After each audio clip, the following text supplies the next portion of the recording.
Yang saya hormati para Menko, para Menteri, Kepala Lembaga dari Kabinet Merah Putih yang tanpa mengurangi rasa hormat tidak saya sebut satu persatu, Kepala OJK,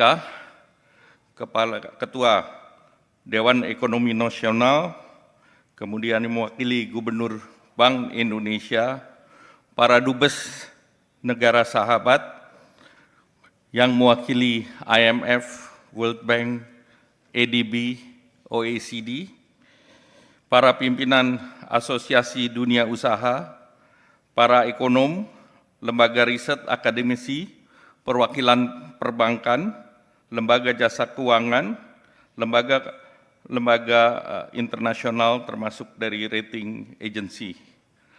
Kami mengucapkan terima kasih dan mohon maaf Pak Presiden.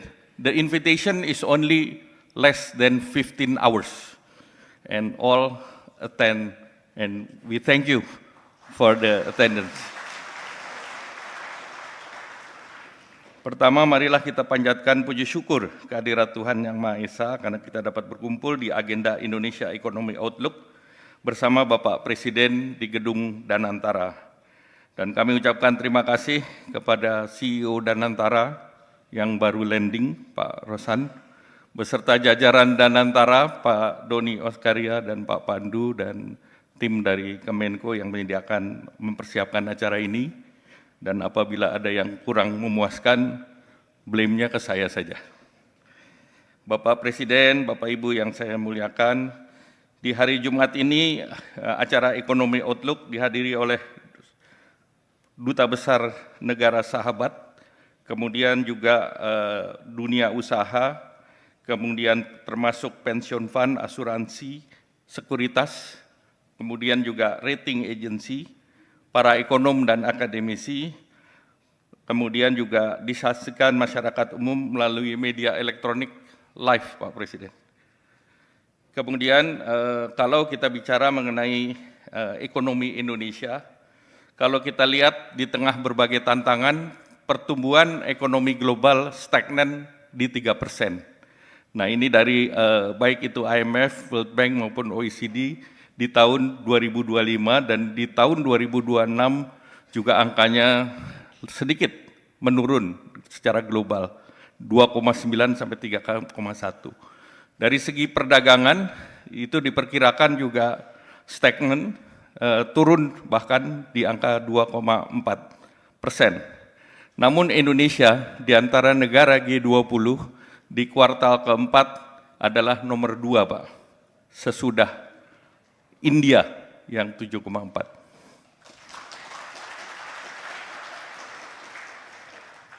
Kalau kita lihat pertumbuhan kita yang secara year 5,11%, ini didukung oleh konsumsi rumah tangga yang tumbuh kuat sebesar 4,98%. Ini mencerminkan stimulus ekonomi yang tepat sasaran, stabilitas harga, serta peningkatan mobilitas akibat daripada hari besar Nataru dan aktivitas ekonomi masyarakat. Dan ini untuk pertama kalinya Q4 dan Q1 back to back, Pak, hari besar keagamaannya. Karena di Q1 ada Idul Fitri yang diharapkan dan selama pengalaman kita pada saat terjadi lebaran pertumbuhan tertinggi juga. Oleh karena itu kita akan terus dorong pertumbuhan di kuartal pertama tahun ini. Konsumsi organisasi lembaga kemasyarakatan juga tumbuh tinggi 5,13. Ini peningkatan kegiatan sosial dan kebijakan bencana yang responsif, Pak. Jadi ini juga berkontribusi terhadap pertumbuhan ekonomi. Investasi tumbuh signifikan 5,09% dan belanja modal pemerintah ini juga luar biasa, tumbuh 44,2%. Jadi ini yang kita harapkan di kuartal pertama juga bisa digelontorkan oleh Kementerian Keuangan, oleh Pak Menkyu. Kemudian belanja pemerintah pada program prioritas dan stimulus ekonomi berperan menjaga permintaan domestik serta menjadi shock absorber terhadap risiko perlambatan ekonomi. Secara khusus di kuartal keempat tumbuh 4,55%. Nah, ekspor tumbuh positif di angka 7,03% dan didukung oleh peningkatan nilai dan volume ekspor dan juga terjadi kenaikan kunjungan wisatawan dari sektor turisme yang naik 10% di akhir sepanjang tahun 2025. Dari program prioritas Bapak Presiden maupun stimulus ekonomi, sektor pertanian juga tumbuh tinggi di 5,03%, ditopang oleh produksi pertanian dan juga mendukung ketahanan pangan dan stabilitas daripada harga. Industri pengolahan tumbuh 5,3% dengan kuatnya permintaan domestik, kinerja ekspor yang baik, serta penguatan hilirisasi. Sektor transportasi, pergudangan, akomodasi, mamin tumbuh di atas 7%, ditopang oleh wisatawan dan mobilitas, dan wisatawan Nusantara mencapai 1,2 miliar perjalanan sepanjang tahun 2025 dan dibanding tahun 2024 tumbuh 17,55%. Pertumbuhan ini juga diiringi oleh indikator sosial, tingkat kemiskinan turun 8,25% dan rasio Gini membaik di level 0,36. Ini menunjukkan pemerataan kesejahteraan yang terus meningkat. Tingkat pengangguran terbuka turun 4,74% dan tambahan serapan tenaga kerja yang bekerja 2,71 juta orang sebagai hasil daripada realisasi investasi. Momentum ini sangat sesuai dengan tema daripada rencana kerja pemerintah, yaitu kedaulatan pangan, energi, dan transformasi ekonomi menuju Indonesia maju. Pertumbuhan ekonomi ditargetkan di tahun 2026 5,4% dengan potensi hingga 5,6%, dengan sektor prioritas adalah pertanian, industri manufaktur, digital, dan energi. Implementasi program prioritas Bapak Presiden seperti makan bergizi gratis, Koperasi Desa Merah Putih, dan program 3 juta rumah. Diharapkan ini menjadi sumber pertumbuhan yang mampu menyerap tenaga kerja luas, akselerasi produktivitas, dan penggerak utama pendukung pembiayaan yang non-APBN diantaranya melalui Danantara. Sektor keuangan memiliki peran strategis terutama sebagai enabler dan dalam hal ini pasar modal yang menjadi window keuangan saat ini kembali positif dan stabil. Dan untuk itu rebound daripada pasar modal dalam minggu ini. Dan agenda reformasi pasar modal antara lain peningkatan daripada saham yang beredar di publik dari 7,5 menjadi 15%, sehingga pasar menjadi lebih liquid. Transparansi pemegang saham, terutama yang di bawah 5%. Nah, ini yang sangat diperlukan sehingga keterbukaan daripada kepemilikan menjadi sangat jelas, dan juga untuk menambah likuiditas, dana pensiun maupun asuransi itu dibuka dari hanya boleh invest 10% naik ke 20%, dan ini pada saham-saham yang berkualitas ataupun saham aman seperti LQ45.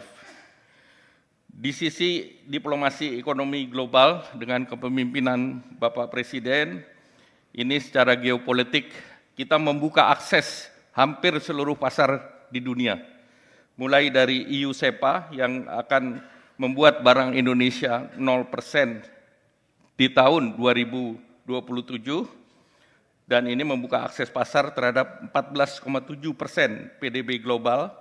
Indonesia Kanada SEPA, Indonesia Eurasia IAEU terhadap kawasan Eurasia. Kemudian juga dengan Inggris kemarin Economic Growth Partnership, jadi ini awal daripada FTA dengan Inggris, dan insya Allah dengan Amerika akan segera ditandatangani dalam waktu dekat. Bapak Presiden dan para undangan yang kami hormati, untuk mencapai target pertumbuhan yang diharapkan oleh Bapak Presiden yang menjadi target yaitu 8% pertumbuhan, kita perlu melakukan reformasi struktural secara terus-menerus di mana seperti pesawat kita pernah mau take off di tahun 98 tetapi ada gangguan internasional. Nah sekarang kita akan take off dalam 2 tahun ke depan. Tentu mesin produksi baik itu belanja pemerintah maupun investasi pelaku usaha dan Danantara ini menjadi engine yang harus bergerak secara harmonis. Kemudian kebijakan yang juga terprediksi dan sistem keuangan baik bank maupun pasar finansial yang lebih dalam, dan mesin dari segi permintaan adalah belanja masyarakat dan ekspor. Dengan dibukanya ekspor ke banyak negara, di sektor tekstil saja, kalau kita buka semua, dalam 10 tahun ke depan diperkirakan bisa meningkat 10 kali, Pak Presiden, sehingga kesempatan kerja menjadi lebih tinggi. Nah, dengan adanya landasan yang kuat, yaitu investasi, birokrasi sederhana, penegakan hukum yang selalu dicanangkan oleh Bapak Presiden yang pasti, kita insya Allah negara ini bisa lepas landas.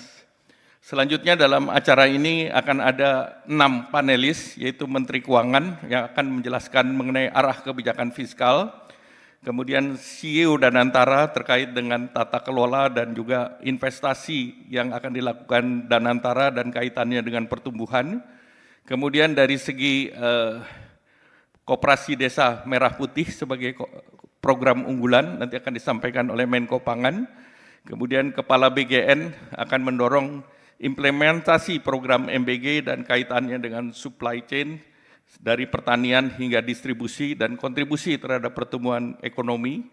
Menteri Pertanian capaian swasembada pangan dan terkaitan dengan reform struktural di sektor pangan yang mendorong pertumbuhan inklusif, dan Menteri ISDM terkait dengan transisi energi dan komoditas mineral dan hilirisasi serta sustainabilitas.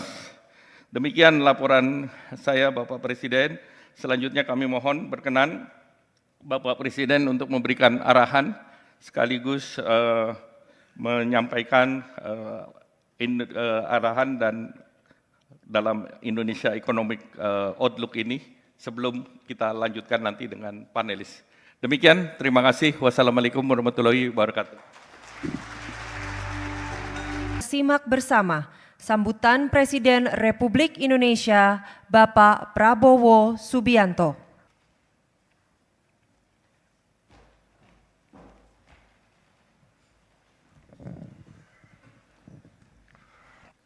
Bismillahirrahmanirrahim. Assalamualaikum warahmatullahi wabarakatuh. Selamat siang, salam sejahtera bagi kita sekalian. Shalom, salve, om swastiastu, namo buddhaya, salam kebajikan.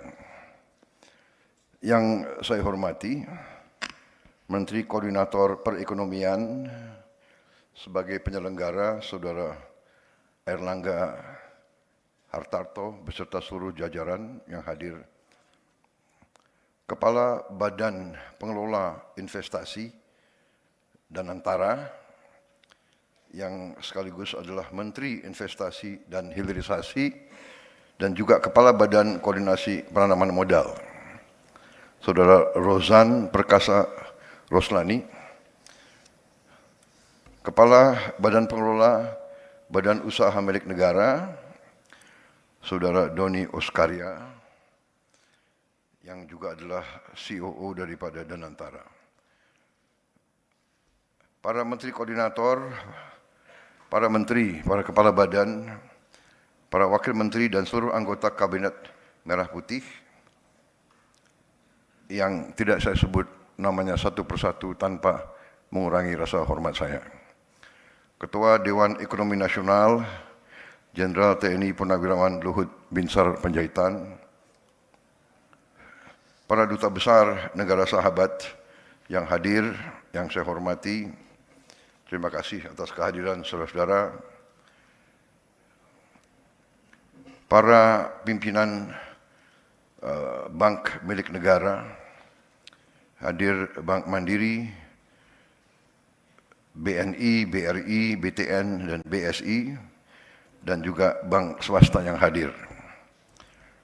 para pimpinan Asosiasi Dunia Usaha yang hadir di sini, di antaranya hadir Ketua Umum Kamar Dagang Indonesia, Saudara Anindya Novian Bakri.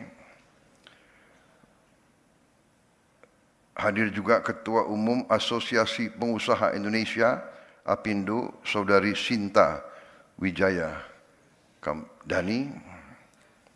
Dan juga Ketua Umum Himpunan Pengusaha Muda Indonesia, Saudara Akbar Himawan Bukhari. Yang saya hormati juga para pimpinan perusahaan-perusahaan perbankan yang hadir, para pimpinan lembaga jasa keuangan,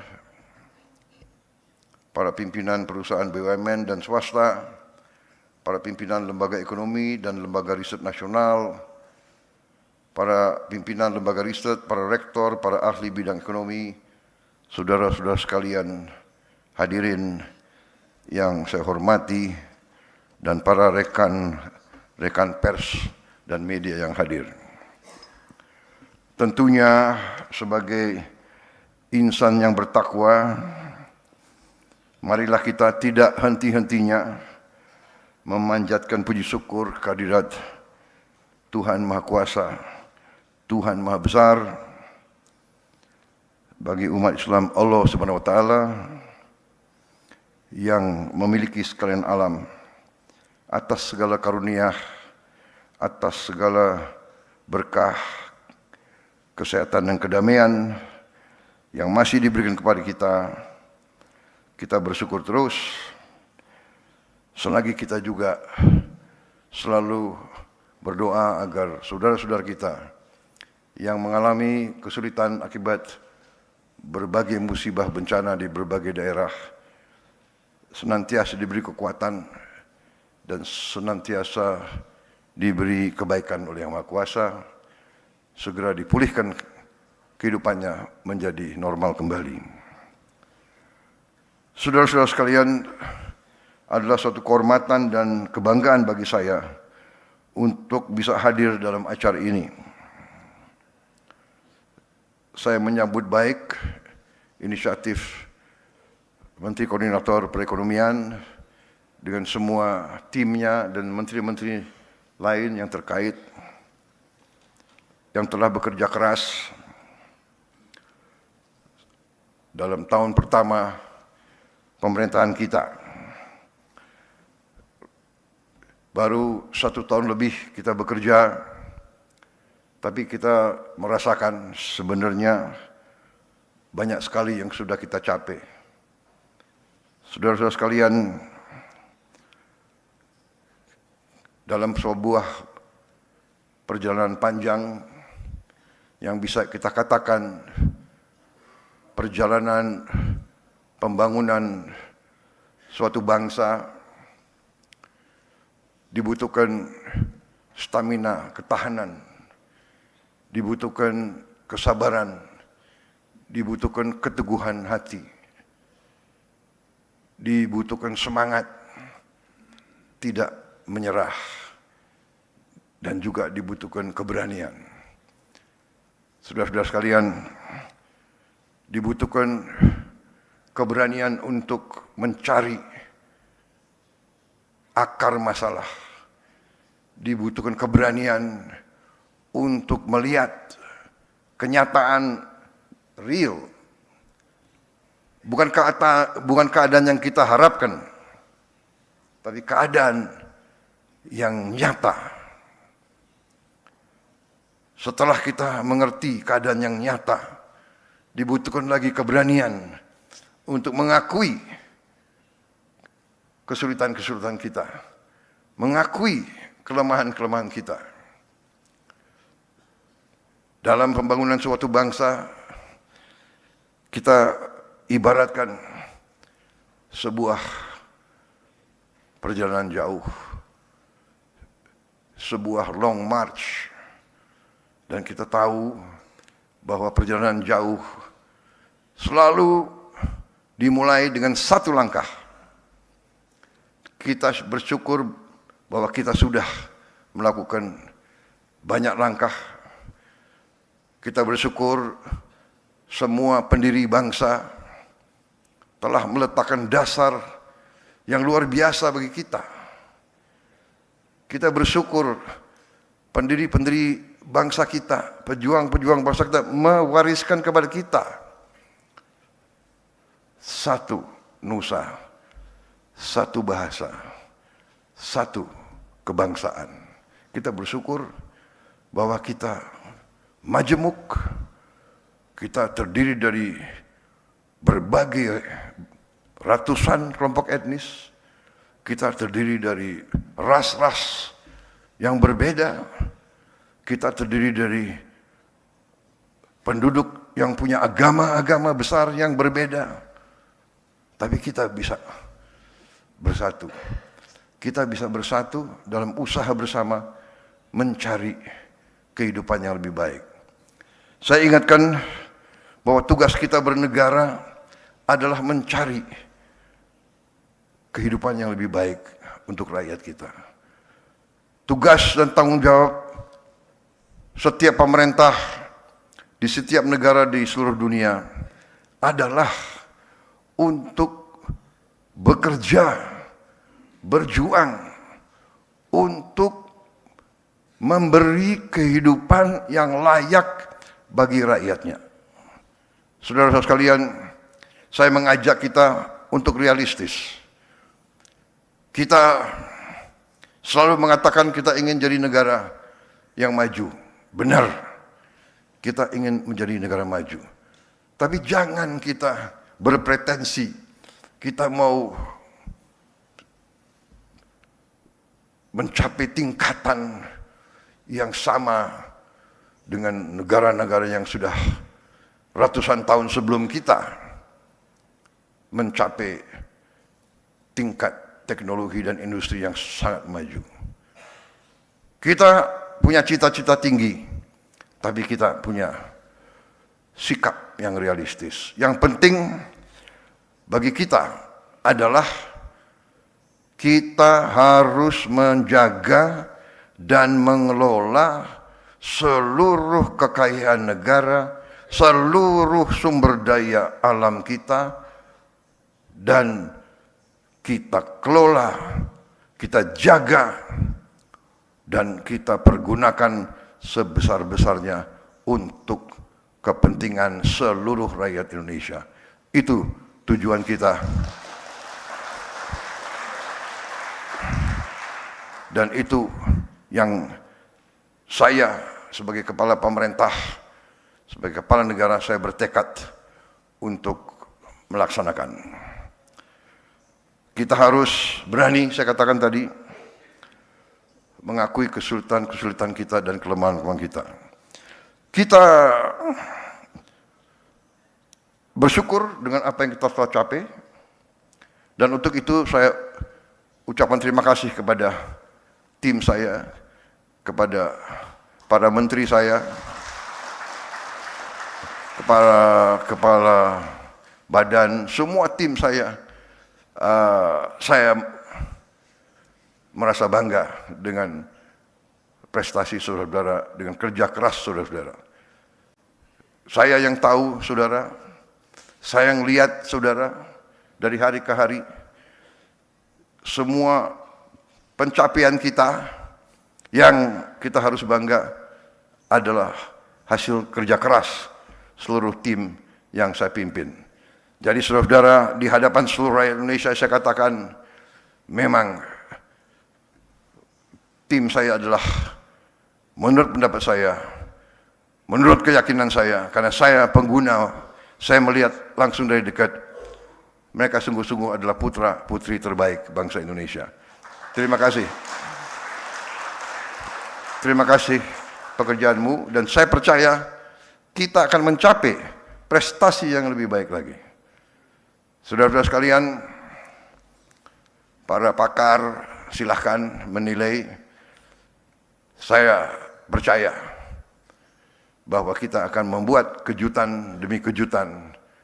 Kita akan buktikan ke seluruh dunia bahwa bangsa Indonesia sekarang, bangsa Indonesia hari ini adalah bangsa Indonesia yang percaya diri, bangsa Indonesia yang faham, bangsa Indonesia yang bertekad untuk berdiri di atas kaki kita sendiri, dan kita tidak mau dan tidak akan lagi selalu didikte oleh bangsa lain atau dipermainkan oleh siapapun lagi. Saudara-saudara sekalian,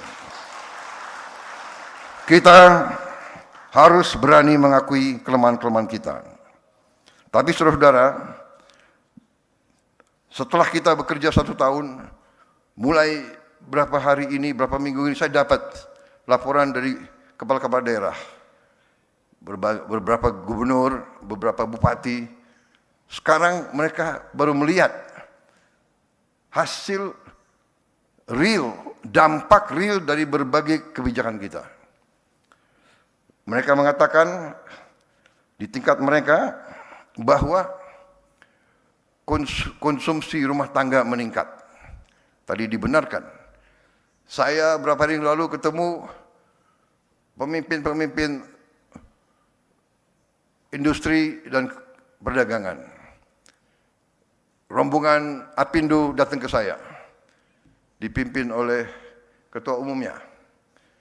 Datang ke saya 23 orang. Mereka laporan ke saya, bulan Januari ini konsumsi rumah tangga meningkat. Dan mereka katakan, yang mengatakan mereka, pelaku bisnis, mereka mengatakan bahwa mereka merasakan bahwa MBG, makan bergizi gratis, telah mendorong peningkatan konsumsi rumah tangga ini dan mendorong pertumbuhan di desa-desa, di kecamatan-kecamatan, di lapisan yang paling bawah dari ekonomi kita. Dan dari sinilah, dari lapisan paling bawah, Indonesia akan bangkit menjadi ekonomi yang dinamis. Kalau saya percaya bahwa ekonomi kita akan sangat baik tahun ini. Kita selalu menghadapi mereka-mereka yang selalu memandang rendah bangsa kita. Itu tidak menjadi apa-apa. Itu bagi kita adalah cambuk untuk kita bekerja lebih baik lagi. Kita bekerja untuk rakyat kita. Kita bukan bekerja untuk menyenangkan orang lain. Kita bekerja untuk rakyat kita. Itu yang saya tekankan, saudara sekalian. Saudara sekalian, para kepala daerah melaporkan di daerah-daerah mereka sudah melihat kemiskinan menurun. Mereka sudah merasakan pengangguran terbuka menurun. Mereka juga melihat tren bahwa jumlah orang bekerja meningkat. Mereka juga menghitung rasio Gini dalam tren menurun. Saudara-saudara sekalian, dari makan bergizi gratis program kita saja, hari ini kita telah mencapai 60.200.000 penerima manfaat. Anak-anak Indonesia, ibu-ibu hamil dan orang tua, lansia yang hidup sendiri dan tidak ada yang membantu. 60.200.000. Tiap hari kita beri makan. Kalau dihitung berarti kita memberi makan penduduk sebesar Afrika Selatan. Tiap hari untuk ibu-ibu hamil kita memberi, diantar ke rumah. Untuk orang tua lansia diantar ke rumah. Saya kira di dunia ini adalah suatu prestasi yang membanggakan. Dari segi manajemen, dari segi logistik, dari segi pengendalian, saya kira ini sesuatu yang mungkin harus dicatat sebagai prestasi yang membanggakan kita. Saudara-saudara, dari 60 juta 200.000 tersebut, kalau dijumlahkan selama ini, kita sudah memproduksi dan mendistribusi 4,5 miliar porsi makanan. 4,5 miliar, dan kita mengakui terdapat 28.000 katakanlah penerima manfaat yang mengalami gangguan dari makanan itu dengan berbagai sebab. 28.000 ini sebagian besar tidak perlu dirawat, hanya sebagian kecil, dan 28.000 ini dibandingkan dengan 4,5 miliar, statistiknya adalah kalau tidak salah 0,0006. Saya ulangi karena mungkin matematik saya kurang ya. 0,000 nol lagi 40, luar biasa. 0,00006.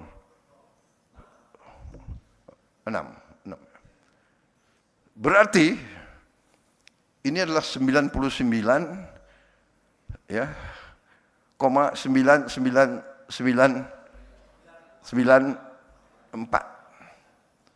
Mereka yang pintar-pintar, makanya saya presiden, kau menteri saya gitu.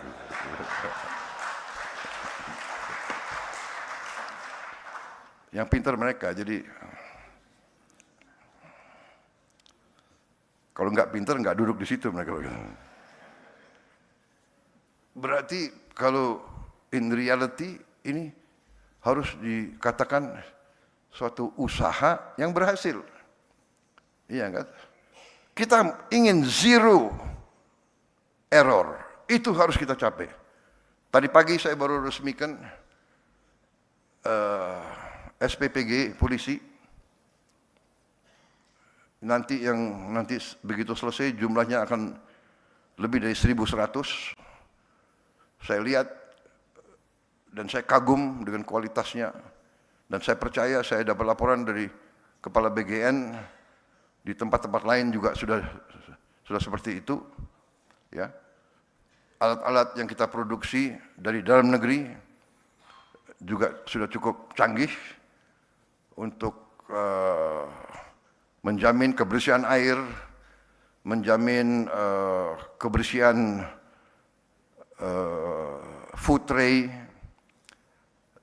dan selanjutnya juga mengatur limbah daripada MBG ini.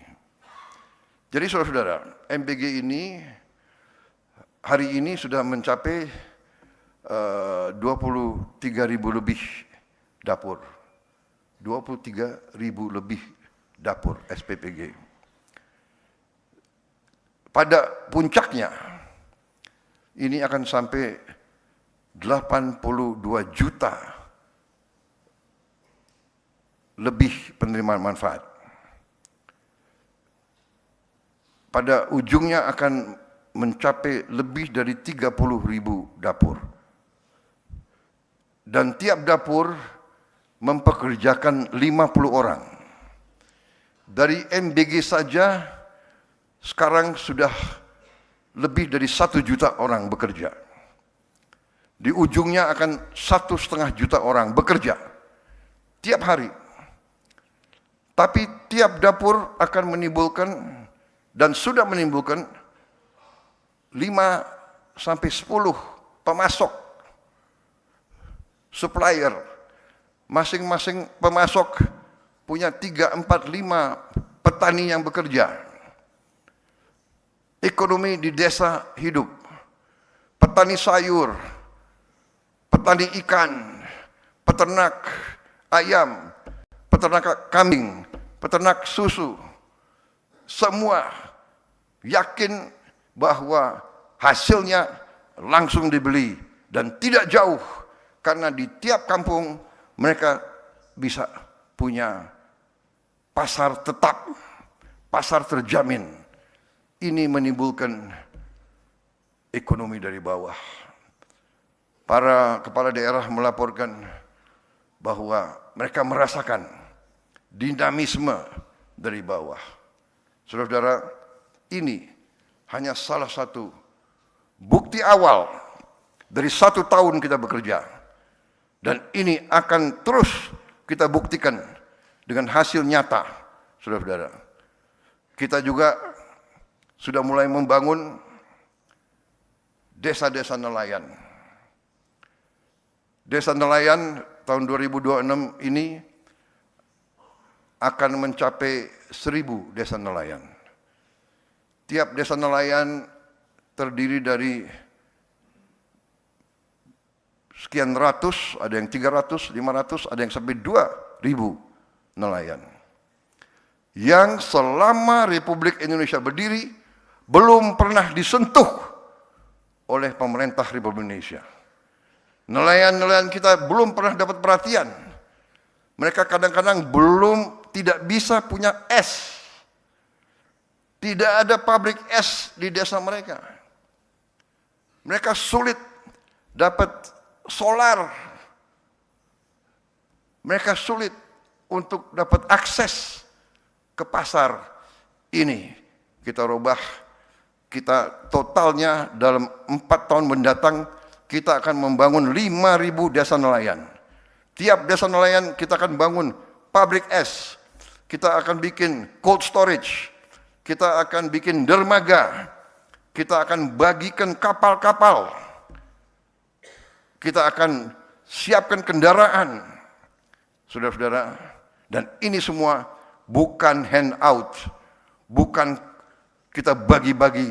Ini kita organisir dalam koperasi, semua pengeluaran mereka akan bayar kembali ke bank-bank dan ke pemerintah.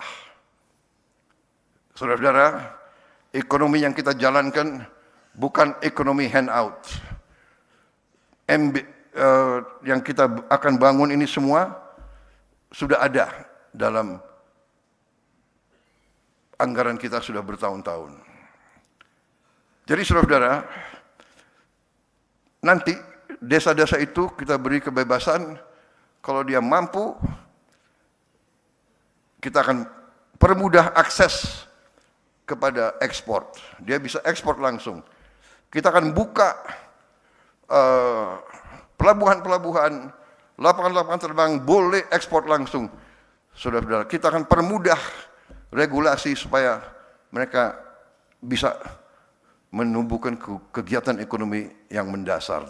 Dan mereka akan menghasilkan protein dalam kondisi yang tidak terlalu mahal untuk seluruh rakyat Indonesia.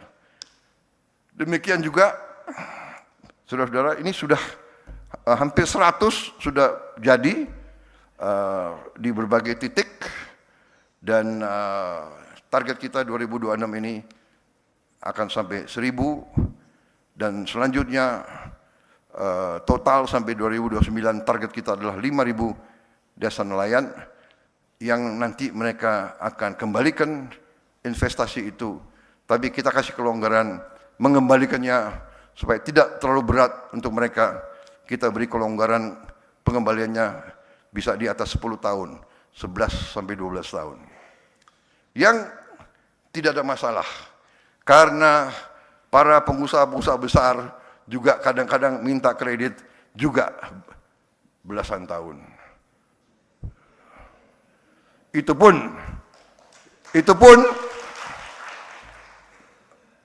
sering minta restrukturisasi. Ya kan? Saya ini sudah lama jadi orang Indonesia dan saya pernah jadi pengusaha juga, ya. Saya pun pernah minta restrukturisasi. Dengan kata lain lebih sederhana, minta belas kasihan perpanjangan untuk kembali. Benar atau tidak? Mana menteri-menteri pengusaha? Saudara-saudara, kalau pengusaha besar boleh dikasih apa itu? Haircut, apalagi haircut bagi wenaknya sendiri, haircut. Masa nelayan-nelayan kita enggak kita berdayakan? Belum pernah mereka dapat kesempatan ini. Banyak yang nangis di pulau-pulau terpencil. Sekarang kita hadir, kita memberi harapan ke depan. Sama juga dengan Koperasi Merah Putih yang akan kita bangun dan sudah mulai sebentar lagi. Kemungkinan saya dapat laporan mungkin dalam 1-2 bulan ini sudah akan beroperasi beberapa ratus koperasi. Yang koperasinya sudah hampir berdiri adalah 30.000 koperasi. 30.000 gudang. Tiap koperasi punya gudang, punya cold storage, punya gerai-gerai. Di situ akan ada farmasi desa murah. Obat generik akan sampai, akan ada klinik desa, akan ada gerai untuk super micro financing untuk membantu menghilangkan peran daripada rentenir.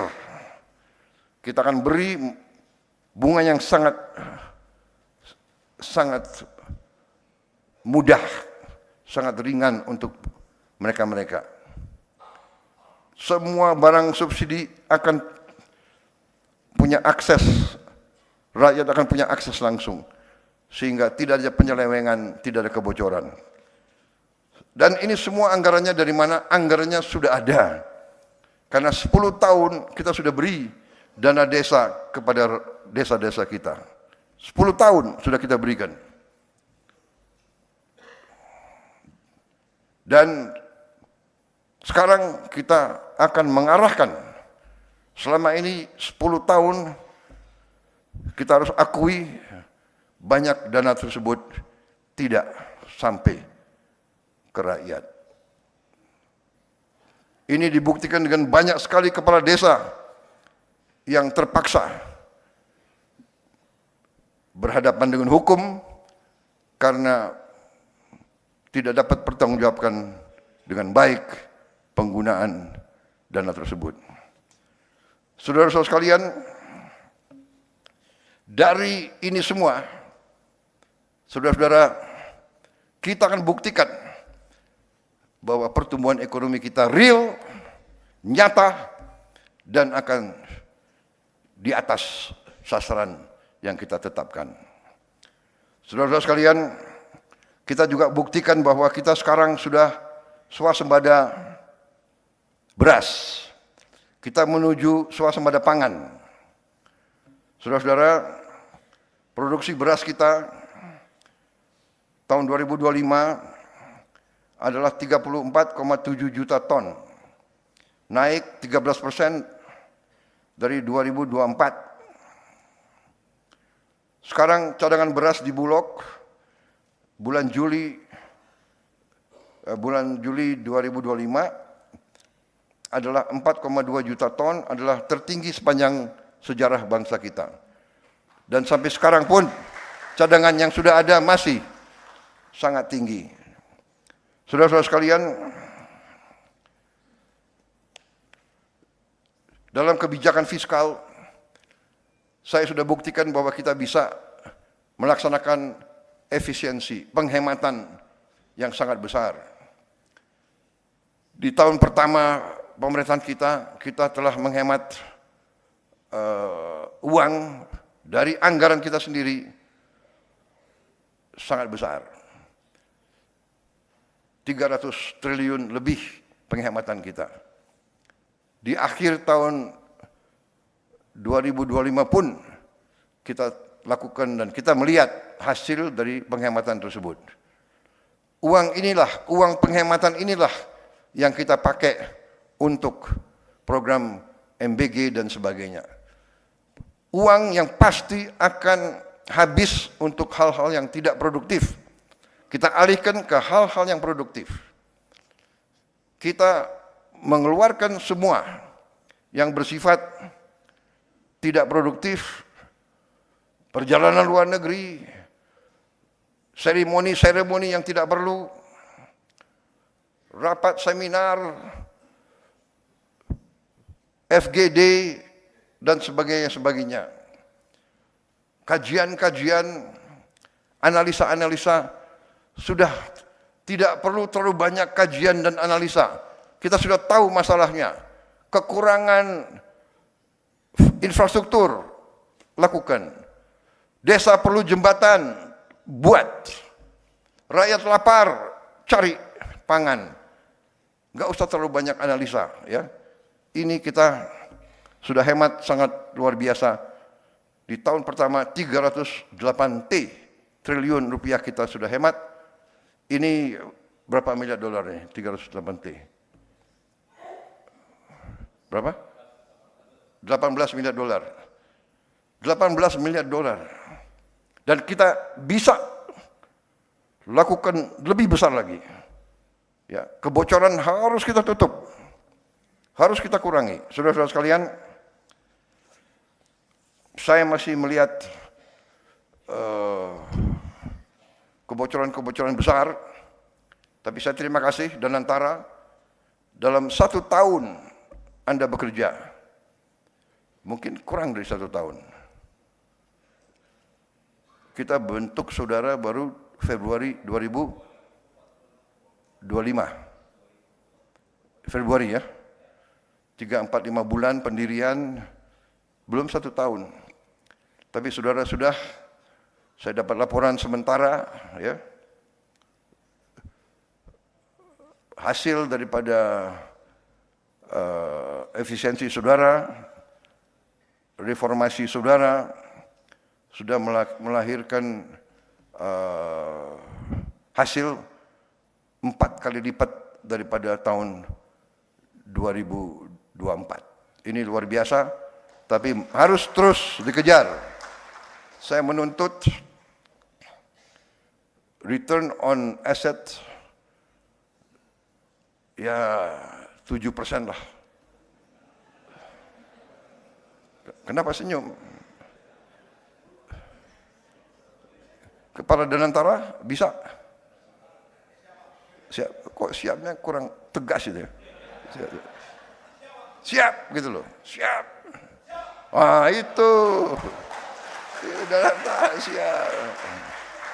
Tidak usah khawatir. Ya.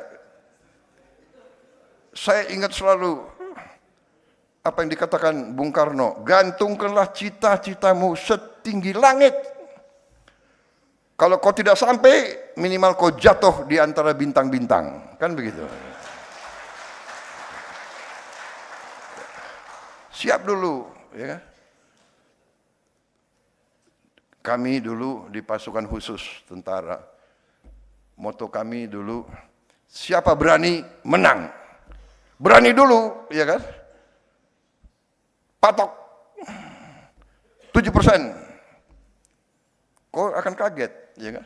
Kalau kau patok 5% Pak, nanti 3%. Kau patok 7%, 8%, saya patok 8%. Sekarang saya tingkatkan. Harus bisa lebih dari 8%.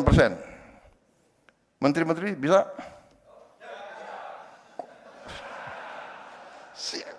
Siap gitu loh. Percaya sama saya, kalian sendiri akan kaget ya. Kalian sendiri akan kaget, benar nggak? Angka-angka saya banyak, tapi saya nggak mau bicara terlalu panjang karena inti yang saya sampaikan sudah saya sampaikan. Saudara-saudara, efisiensi dan tidak ada masalah, banyak kawan-kawan di luar negeri. Kita tidak perlu malu kalau kita punya kekurangan. Korupsi masih terlalu banyak. Kita harus habiskan korupsi dari bumi Indonesia. Ya.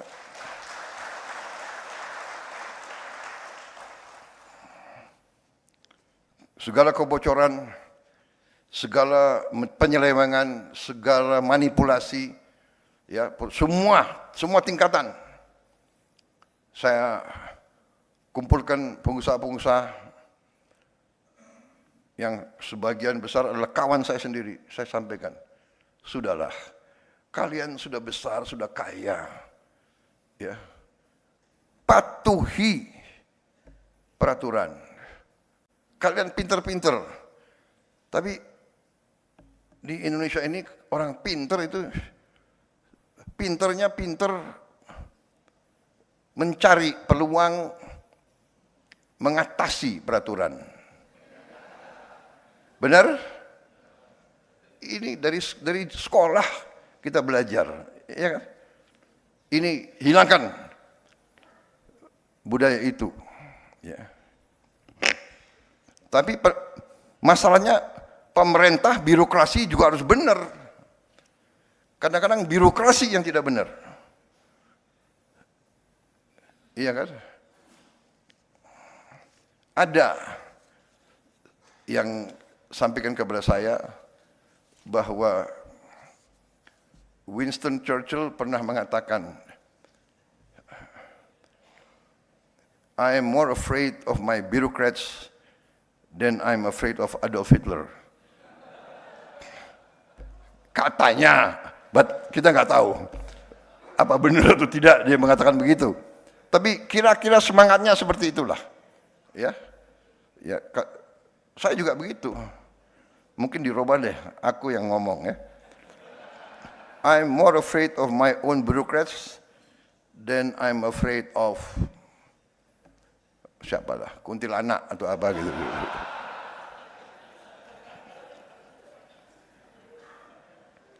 So, kita harus bersihkan, ya, kita harus ada the new Indonesia. The new Indonesia harus tidak boleh ada korupsi. Untung kita masih negara apa itu? Kita negara demokrasi kan, benar ya? Demokrasi apa? Agak demokrasi ya, agak ya. Lumayan lah demokrasi kita kan. Kalau nggak ada demokrasi, gue nggak jadi presiden loh, saudara. Iya kan? Benar nggak? Jadi jangan ini loh, ada apa tuh? Kelompok-kelompok yang selalu mengeluh. Indonesia beginilah, ya. Prabowo otoriter lah, benar nggak? Tapi kalau ditanya rakyat, jangan-jangan perlu juga sedikit-sedikit otoriter. Jangan-jangan untuk melawan koruptor-koruptor itu. Tapi kita demokratis, jadi kita masih moderat, ya. Banyak negara lain nggak tahu deh, hari ini ada, besoknya nggak ada. Iya kan? Jangan-jangan efektif yang itu, jangan-jangan. Waduh, ini ada banyak wartawan nih. Waduh, ada lagi banyak duta besar. Negara barat lagi, waduh gue. I am completely democratic. Completely. Saudara. Jadi kita bertekad, ya. Saya bertekad patuhi hukum. Tidak ada kompromi. Kita harus tegakkan hukum dengan baik. Tapi tidak boleh ada miscarriage of justice. Tidak boleh hukum dipakai alat untuk mengerjain lawan politik. Tidak boleh. Dan saya tidak mau, dan saya sudah buktikan. Ya, saya buktikan, saya berani abolisi, saya berani amnesti. Kalau saya merasa ada sesuatu. Jadi pengadilan kita harus memberi keputusan yang adil, beyond a reasonable doubt. Keputusan itu harus beyond a reasonable doubt. Harus tidak boleh ada keraguan-raguan sedikit pun. Kalau ada kemungkinan bahwa terdakwa itu mungkin tidak bersalah, kita tidak boleh memberi putusan yang final kepada mereka itu. Dan saya sebagai pemegang mandat dari rakyat, saya bertanggung jawab. Saya ingin ada rule of law di Indonesia. Saya ingin ada kepastian hukum. Hanya dengan kepastian hukum kita bisa menjamin stabilitas dan ketenangan bagi rakyat kita. Rakyat kita harus merasa hidup dalam masyarakat di mana pemerintahnya bersih dan adil. Ini syarat dari keberhasilan suatu negara. Saya pelajari sejarah. Tidak ada negara berhasil tanpa pemerintah yang bersih dan adil. Dan saya bertekad dengan tim saya, kita membangun pemerintah yang bersih dan adil, dan birokrat-birokrat yang tidak mau menyesuaikan, kita akan mengadakan regenerasi. Saya sudah siapkan institusi-institusi pendidikan. Tahun ini kita akan mulai membangun 10 universitas baru, 1 lembaga khusus untuk administrasi pemerintahan. Putra-putri Indonesia yang terbaik akan kita pilih, akan kita godok, kita siapkan untuk mengambil alih kepemimpinan semua lembaga yang baik. There is nobody that cannot be replaced. Saya perintahkan kepada Danantara, BP BUMN, Menpan RB, semua menteri KL, beri wewenang penuh untuk mengganti semua pejabat-pejabat yang tidak perform dengan baik atau yang melanggar. Saya terima kasih kepada semua penegak hukum yang telah bekerja keras. Saudara sekalian, Indonesia harus berani memperbaiki semua bidang, semua sektor, termasuk kebersihan setiap desa, kecamatan, kota, kabupaten, ibu kota provinsi, dan ibu kota negara. Saya minta dalam waktu sesingkat-singkatnya, kita akan buktikan. Saya minta kebersihan sampah. Saya terima kasih beberapa lembaga pendidikan kita telah mengembangkan alat-alat recycling, alat-alat pemusnah sampah yang ramah lingkungan, tidak merusak, tidak menimbulkan bau, yang cukup dalam skala-skala kecil. Kita berharap ada alat-alat itu di setiap kelurahan kita, di setiap kecamatan kita, sehingga tidak perlu jauh-jauh ke TPA. Sampah diselesaikan di tingkat yang terendah. Ini kita akan laksanakan tahun ini juga. Yang besar-besar, ya kita terpaksa cari teknologi yang terbaik, dan kita sudah mulai. Saudara-saudara sekalian, saya minta Indonesia asri, aman, sehat, risik, dan indah. Ini sudah mulai bekerja. Saya juga berharap kita akan lakukan gentengisasi seluruh desa, kecamatan, kabupaten, dan seluruh kota-kota besar Indonesia. Saya kira itu yang saya ingin sampaikan. Saya percaya stabilitas politik di Indonesia bisa kita jaga dengan baik, tegas, kita jaga keamanan untuk semua. Kita hormati semua perjanjian yang dibangun oleh Indonesia sebagai pemerintah. Kita punya track record yang sangat besar. Indonesia belum pernah default dalam sejarah kita. Kita selalu hormati semua perjanjian pemerintah-pemerintah pendahulu.